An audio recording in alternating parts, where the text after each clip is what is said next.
Saudara mantan Ketua Komisi Pemberantasan Korupsi, Firly Bahuri, hingga saat ini belum ditahan pihak kepolisian, walaupun sudah ditetapkan sebagai tersangka kasus pemerasan mantan Menteri Pertanian Syahrul Yassin Limpo. Hal ini pun membuat publik bertanya-tanya, apa yang membuat penyidik Polri masih membebaskan Firly Bahuri? Mantan Ketua Komisi Pemberantasan Korupsi (KPK) Firly Bahuri sudah diperiksa polisi sebanyak 2 kali semenjak ditetapkan sebagai tersangka dalam kasus dugaan pemerasan terhadap mantan Menteri Pertanian Syahrul Yassin Limpo. Firly Bahuri telah menjalani pemeriksaan pertama sebagai tersangka pada 1 Desember 2023. Mantan Ketua KPK ini kembali diperiksa sebagai tersangka untuk kedua kali pada 6 Desember 2023.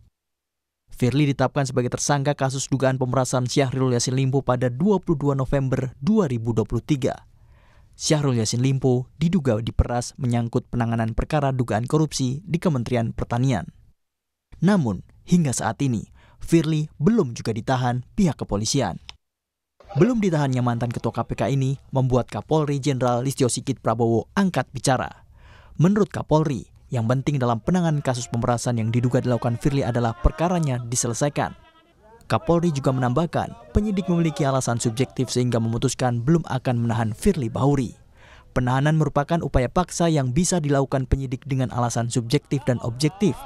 Berdasarkan Kitab Undang-Undang Hukum Acara Pidana (KUHP), alasan subjektif itu adalah takut pelaku melarikan diri, mengulangi perbuatannya, dan menghilangkan barang bukti. Ya, ikuti saja prosedurnya. Tentunya penyidik memiliki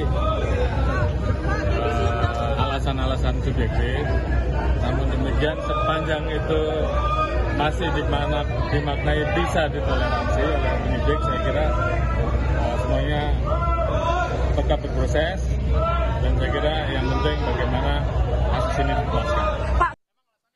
Pakar Hukum Unsud Hipnu Nugroho berpendapat ada dugaan tarik ulur penahanan karena status sosial Firly yakni sebagai Ketua KPK bintang 3.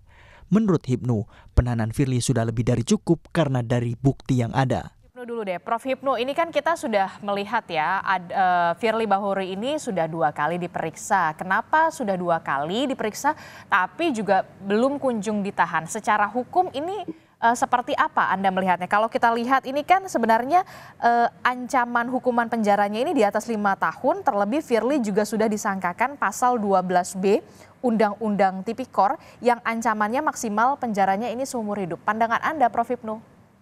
Ya, terima kasih Mbak. Jadi begini, upaya paksa sebagai penahanan itu memenuhi 2 syarat objektif dan syarat subjektif. Syarat objektif adalah suatu tindak pidana yang diancam lebih dari 5 tahun, dapat. Kata kuncinya adalah dapat. Jadi penyidik dapat, bisa ya, bisa tidak. Syarat subjektif adalah adanya kekhawatiran menghilangkan barang bukti atau mengulangi suatu tindak pidana. Gitu. Jadi kalau dalam suatu konteks penahanan, upaya paksa Mbak, apakah itu penyidikan, penuntutan, persidangan, justru yang paling urgen itu ada tingkat penyidikan. Karena bicara barang bukti. Nah, oleh karena itu dalam hal ini sepertinya penyidik harus melihatnya apakah sudah cukup atau belum. Kan gitu pertanyaannya. Kalau memang itu sudah cukup, pertanyaannya apakah ini menjadikan suatu equal atau tidak. Cukup itu artinya memang sudah tercukupi. Tidak ada kekhawatiran, kan gitu pertanyaan itu. Karena bukti sudah cukup semua. Tapi dari spirit penegakan hukum yang tidak ketemu Mbak. Dalam tataran normatif bahwa penahanan oleh Pak Firly sudah lebih dari cukup dari bukti yang ada. Tapi dalam tataran sosiologi hukum, nah ini hukum kadang bekerja pada stratifikasi sosial pelaku. Ini yang menjadikan permasalahan. Karena apa? Pak Firly adalah sebagai Ketua KPK. Bintang 3. Saya melihatnya kok mungkin bintang 3 ini. Sementara itu, Kejaksaan Tinggi DKI Jakarta memastikan tidak ada konsekuensi hukum dalam keterlambatan pengembalian berkas perkara Firly Bahuri tersangka kasus dugaan penerimaan gratifikasi atau suap dan pemerasan mantan mentan. Tenggat waktu pengembalian berkas 14 hari jatuh pada Kamis kemarin 11 Januari 2024. Kejaksaan pun masih menunggu pengembalian berkas perkara, terlebih polisi tengah memeriksa kembali SYL. Tim Liputan Kompas TV.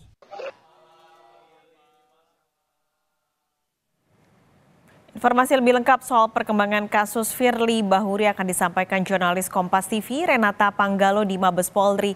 Renata, bagaimana soal berkas Firly yang terlambat dikembalikan ke Kejaksaan? Adakah kendalanya? Ya, Paskalis dan juga saudara, berdasarkan keterangan dari Direskrimum Polda Metro Jaya Kombes Pol Ade Safri kemarin memang menegaskan bahwa pihaknya masih melengkapi berkas perkara yang masih P19. Nah, memang Paskalis dan juga saudara, kemarin juga sempat diperiksa beberapa saksi, salah satunya adalah Syahrul Yassin Limpo selaku mantan Menteri Pertanian, yang dimana upaya-upaya inilah yang merupakan proses dari pihak kepolisian untuk melengkapi berkas perkara milik Firly Bahuri dalam kasus dugaan pemerasan terhadap mantan Menteri Pertanian Syahrul Yassin Limpo. Dan selanjutnya Paskalis memang apabila dikonfirmasi kepada Kejaksaan Tinggi DKI Jakarta, belum ada konsekuensi yang akan didapatkan oleh pihak kepolisian apabila melewati tenggat waktu. Yang kita ketahui memang kemarin merupakan tenggat waktu dari kepolisian untuk kemudian melengkapi berkas perkara yang masih P19 dari Kejaksaan. Nah, saat dikonfirmasi ke Kejati memang tidak ada konsekuensi. Lain halnya apabila Kejaksaan yang memang melewati batas tenggat waktu, itulah yang disampaikan oleh Kejati, sehingga sampai saat ini memang polisi masih melakukan proses kelengkapan untuk kemudian melengkapi berkas-berkasnya.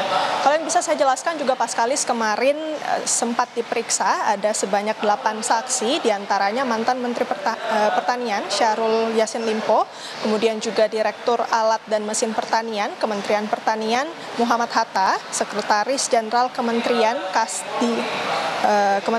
Pertanian Kasti Subagiono, kemudian Kapolrestabes Semarang Kombes Pol Irwan Anwar, dan juga 4 saksi lainnya. Ke-8 saksi ini kemudian kesaksiannya dikonfrontir, dan kalau dari informasi yang kami dapatkan memang dalam pemeriksaan terhadap mantan Menteri Pertanian Syahrul Yassin Limpo ini dilakukan selama 12 jam, yang dimana pemeriksaannya ini baru selesai pada pukul 22.53 waktu Indonesia bagian Barat.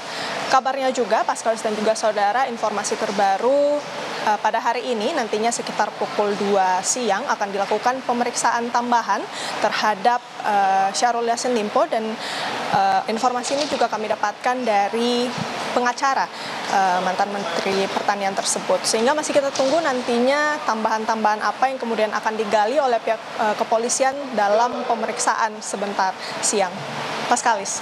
Renata, yang juga jadi pertanyaan banyak pihak adalah kapan Firly akan ditahan? Ini sudah jadi tersangka tapi tidak ditahan. Adakah informasi soal ini?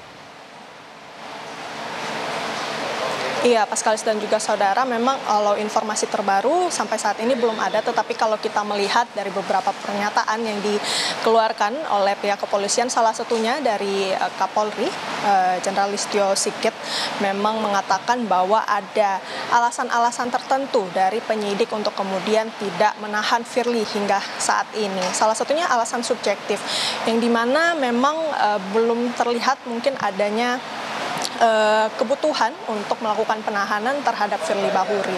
Tetapi tentu karena kita melihat pasal yang disangkakan kepada Firly Bahuri dengan ancaman hukuman yang sudah melebihi 5 tahun, bahkan ancaman hukuman ini paling banyak ataupun maksimal seumur hidup ini, yang kemudian dirasa oleh publik ada urgensi untuk segera melakukan penahanan terhadap Firly Bahuri. Paskalis. Baik, terima kasih jurnalis Kompas TV Renata Panggalo melaporkan langsung dari Mabes Polri, Jakarta.